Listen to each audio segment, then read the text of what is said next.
Considerações básicas sobre o Shir Hashirim, que chamam de Cântico de Salomão ou Cantares de Salomão, e na verdade não significa nenhuma coisa nem outra.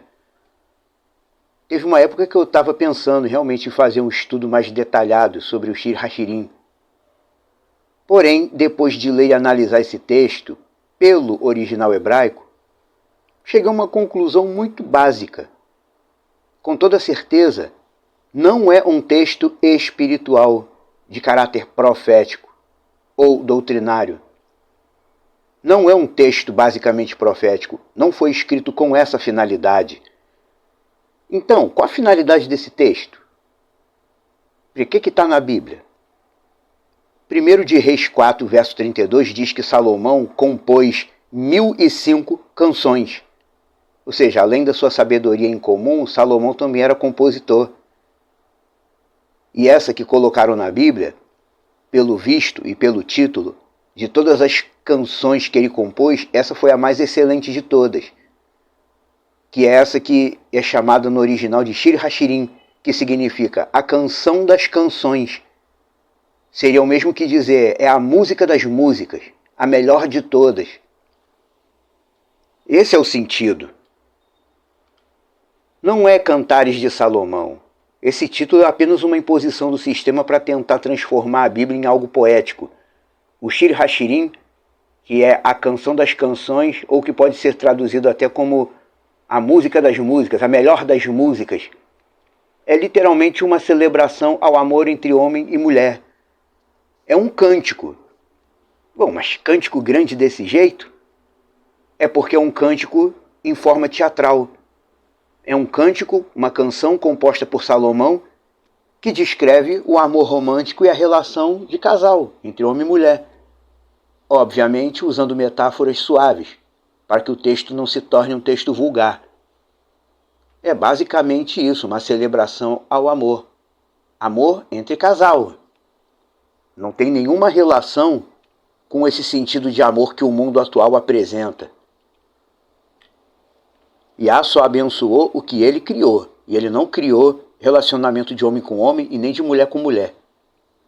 Quando ensinamos a Bíblia, precisamos falar essas coisas para ficar tudo bem claro. Vemos no texto bíblico que Salomão teve 1000 mulheres, literalmente. Teve 700 esposas e 300 concubinas. Além de usar sua sabedoria para lidar com as coisas do reino e da vida, ele também a usou para compor músicas, cânticos, em homenagem ao amor. Definitivamente, o Shir Hashirim não tem conotação profética. É claro, a gente vê, tem certas partes dele que nos fazem sim pensar que é texto profético.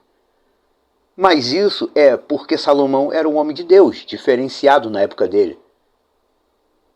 Por exemplo, naquela parte que a gente vê assim no texto, o noivo dizendo para a noiva, tu és para mim como um jardim fechado. Já leva a nossa mente para onde? Para a comparação do trato de Yah, o Deus eterno, com nós que moramos aqui no mundo material. Visto que nós os fiéis de Allah somos seu jardim fechado, porque além dele cuidar de nós como preciosos que somos da criação dele, jardim fechado também porque, para quem já entendeu o texto sagrado original e o livro de Enoque, a terra é plana, e sempre foi, nunca foi um globo, é plana. E o céu é fechado com um céu sólido como vidro, como diz no texto original de Jó. E nós aqui, nesse plano fechado, com o firmamento sólido, somos o jardim fechado de Allah, o Deus Criador. Isso já remonta ao termo jardim fechado que Salomão mencionou. Aí, por causa desses detalhes, às vezes nós pensamos, bom, o texto não é profético, mas acaba sendo. E aquela subdivisão de diálogos que inventaram de colocar no texto traduzido, o noivo, a noiva, o esposo, não sei o que, a esposa, não sei o que. Essa divisão de diálogo que a gente vê na Bíblia, o amado e a amada.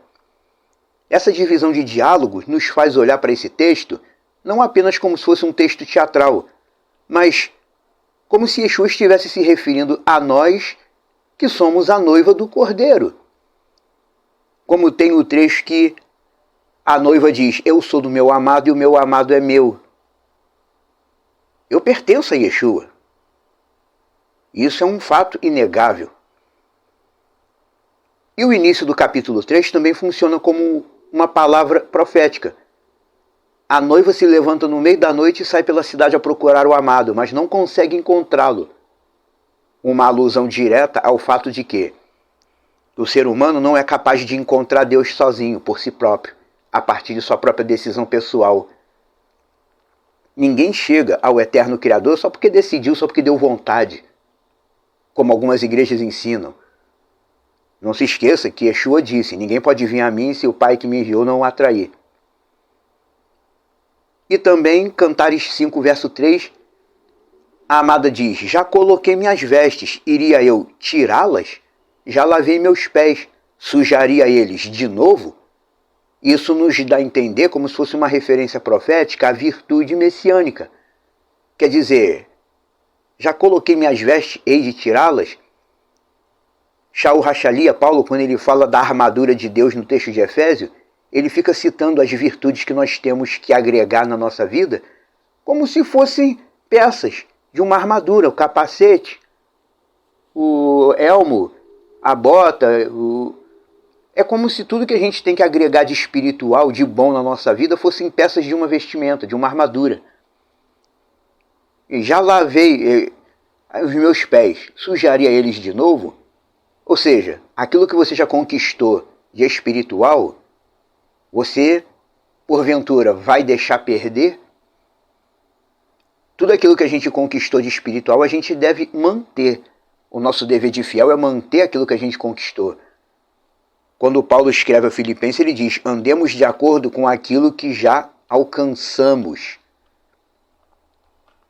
Quer dizer, realmente tem coisa nesse texto que soam como se fosse palavra profética ou ensinamento espiritual. Mas mesmo não tendo sido escrito para isso, o texto bíblico é assim mesmo. O texto bíblico, que as pessoas dizem, isso não é espiritual não, qualquer um, foi um homem qualquer que escreveu. O texto é tão profético, tão espiritual, que até o que não foi escrito para ser profético, de alguma forma, acaba sendo. Mas mesmo não tendo sido escrito necessariamente para isso, para ser profético, o Shir HaShirim, o Cântico dos Cânticos, é um texto muito útil para nós, no sentido de nós aprendermos a enxergar o amor romântico e a relação de casal da maneira correta, como Yah ensinou, entre marido e esposa, entre homem e mulher, vendo sempre o romance e o casamento como algo bom que Yah, Deus Eterno, concede a nós, humanos, e não como uma atividade recreativa, libertina. Hoje em dia o ato sexual é considerado uma atividade para diversão, mas não foi para isso que Yah criou homem e mulher, para ficarem se relacionando como se fosse só diversão. Ele não estabeleceu isso no início, quando ele fez a mulher para o homem. O casamento é uma instituição séria. Não é uma atividade de recreação nem de diversão, e o ato sexual não é brincadeira. E um dos maiores erros do cristão atual é justamente aceitar toda essa visão mundana em torno disso que eu acabei de falar. Tem crente aí que a gente lê nos sites de fofoca gospel, até isso já existe, fofoca gospel. O pastor fulano, o cantor fulano, é conhecido por enrolar de namorada e não quer casar. Não era nem para existir isso. Quem pertence a Yah por meio de Yeshua precisa mudar de mentalidade. Como o Projeto Reina sempre vem falando. O termo grego metanoia, que o pessoal chama de arrependimento. Metanoia não quer dizer arrependimento. Metanoia quer dizer mudança de mente. Lembra de Paulo dizendo? Não se conformem com o mundo, mas sejam renovados pela transformação da sua mente. É a palavra de Deus que transforma a nossa mentalidade. Metanoia é isso. A gente se alimenta da palavra de Deus e ela vai transformando a nossa mentalidade. Se você está em pecado, por exemplo, e tem consciência de que está em pecado, você não tem que fazer força para se arrepender. O que você precisa é começar a trabalhar uma mudança de mentalidade. É isso que agrada a Yah, o Deus Eterno, e atrai o favor dele. Por essas e outras, Projeto Reina recomenda que você leia Shir Hashirim, o Cântico dos Cânticos, a Canção das Canções. Não leia apenas como quem está lendo um texto profético. Leia apenas como um leitor comum que quer conhecer um texto. E Yah vai te edificar no momento certo e da maneira adequada, sem forçar nada.